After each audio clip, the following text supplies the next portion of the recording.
Check Republic से आई हुई एक कंपनी जो 125 साल पुरानी है, मगर भारत में ऑलरेडी 25 साल पूरे हो गए हैं। बात कर रहा हूं स्कोडा की, जिसको किसी परिचय की जरूरत नहीं है और कार गुरु खुद भी एक कार स्कोडा की चलाते हैं।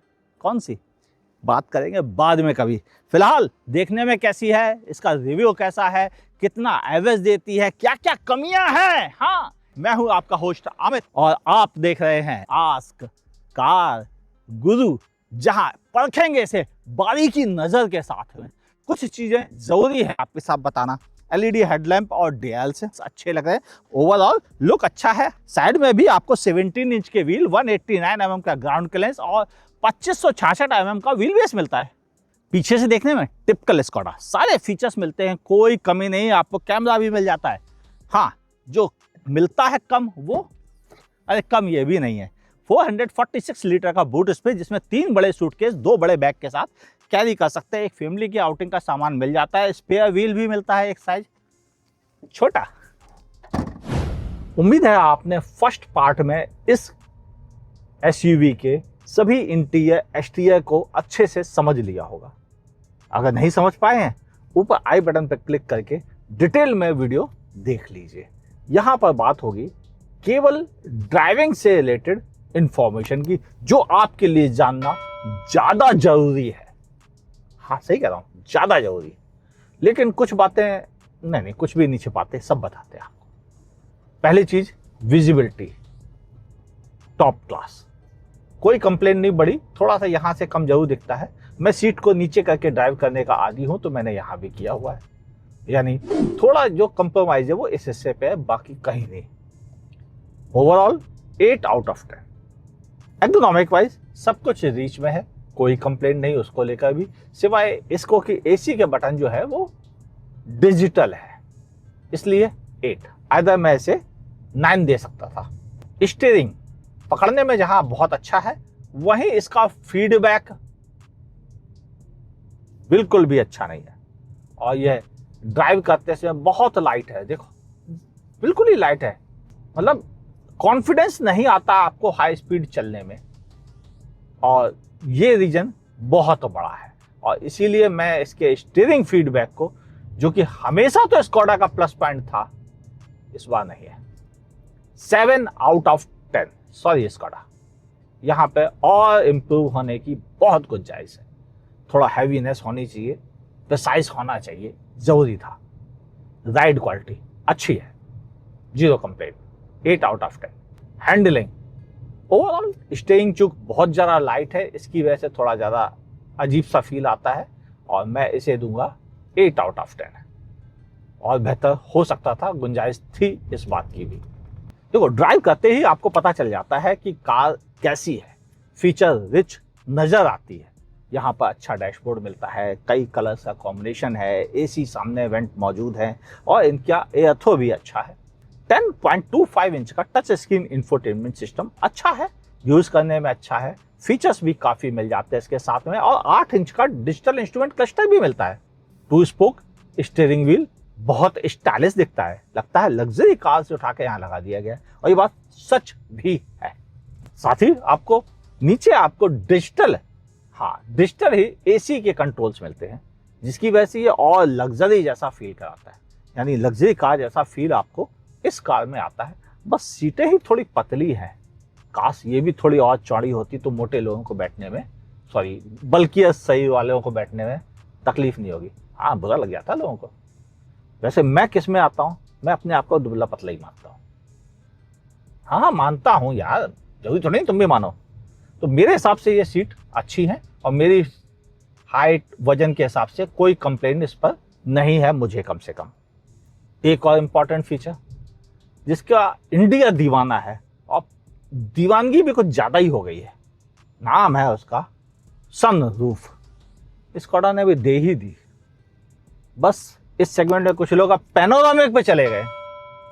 यही जरूरत की चीज नहीं है। कितनी तेज धूप आ रही है, देख लो, आपको अच्छे से दिख जाए इसलिए चला रखा है, वरना मैं तो इसे बंद ही कर दो। एक चीज और नोटिस की है, यहां पर बैठकर आपको बाहर का व्यू ठीक ठीक आ जाता है, उसको लेके भी कंप्लेन नहीं है। और पीछे की सीट और वहां के फीचर्स देख लीजिए क्या कह रहे हैं वो। आराम से बैठो, थर्ड रो में जगह शायद है। नी रूम, लेग रूम, बहुत अच्छा आइडिया लग गया होगा आपको। एसी वेंट भी रखे गए हैं, 2 टाइप सी यूएसबी पोर्ट के साथ, बीच में जगह, नतीजा 2 एडल्ट 1 किड के लिए बढ़िया। वैसे यहाँ से भी शोल्डर रूम भी उतना ही है। तीनों एडजस्टेबल हेडरेस्ट, साथ ही तीनों 3 पॉइंट सीट बेल्ट मिलती है, 6 airbag, ABS, EBD, electronic stability programme, traction control और इसके अलावा टायर प्रेशर मॉनिटर सिस्टम जैसे सेफ्टी फीचर्स आपको मिलते हैं। और आपको मिलती है 5 star crash test rating adult और चाइल्ड ऑक्यूपेंट दोनों के लिए, यानी सेफ्टी में नो कंप्रोमाइज। बाकी सीटें आरामदायक है, अंडर थाई सपोर्ट भी ठीक ठीक सा है, बहुत ज़्यादा नहीं। मैं 5 फुट 10 इंच का हूँ, उस हिसाब से कोई कंप्लेन मुझे नहीं है। ओह, ये भूल गए प्राइवेसी कट लगाना। अब आपसे बात कर लूँ मैं इस कार के एसी की। एसी बहुत अच्छा है, अच्छी कूलिंग करता है। और मैं गोवा में मौजूद हूँ, गोवा में इस समय अच्छी खासी गर्मी है, आप देख रहे होंगे। मैं खुद धूप का चश्मा लगा के ड्राइव कर रहा हूँ। इंजन, स्कोडा कायलैक के 1 लीटर 3 सिलेंडर इंजन की अगर बात की जाए तो यह पावर तो 178 Nm की देता है, 115 PS की पावर के साथ में, मगर यह टॉर्क स्टार्ट होता है 1750 RPM पे। यानी थोड़ा सा बैंड में और नीचे आ जाता 1500 या 1400 RPM तो ज़्यादा मज़ा आता है, लेकिन फिर भी यह रीजनेबल पावर प्रोवाइड करता है। 6 स्पीड मैनुअल और 6 स्पीड टॉर्क कन्वर्टर के साथ भी आता है। ड्राइव में बात कर रहे हैं, कैसा लग रहा है चलाने में? क्या सचमुच एवरेज दे पा रहा है या नहीं? देखिए, चलाने में इंजन बहुत अच्छा है। अगर आप रिवर्स गियर में भी इसे ऊपर चढ़ाई पे ले जाएं तो भी बड़े मजे से चढ़ा ले जाता है। क्यों? 178 Nm का टॉर्क बहुत होता है, और ये बात हमें आसानी से समझ में आती है कि इंजन बहुत पावरफुल है। हालांकि शूट करते समय मैं थोड़ा स्लो चलता हूँ ताकि मन से बात कर सकूँ, वरना तो इन सबको तो मैं ऐसे ओवरटेक कर लूँ। और अगर फ्रंट में भी ड्राइव कर रहे हैं, मतलब फॉरवर्ड गियर में, तो भी आपको पावर की कमी नहीं होगी। यानी रिवर्स और फॉरवर्ड दोनों में अच्छी पावर दिखती है और उसका फील आता है, कहीं भी स्ट्रगल आपको फील नहीं होगा। इंजन के लिए गुड मार्क्स 9 आउट ऑफ 10, बहुत अच्छे होते हैं 9 आउट ऑफ 10। एक और माइनस पॉइंट है जिसके बारे में जिक्र करना जरूरी है, वो है इसका ब्रेकिंग। इसका ब्रेकिंग अभी भी इम्प्रूव नहीं हुआ है, जबकि जब गाड़ी मैंने कैमोफ्लेज्ड वर्जन में चलाई थी तब ब्रेक्स बहुत अच्छे थे, लेकिन अब जब मैं इसे चला रहा हूं तो प्रैक्टिकली यह उतने अच्छे ब्रेक्स नहीं है।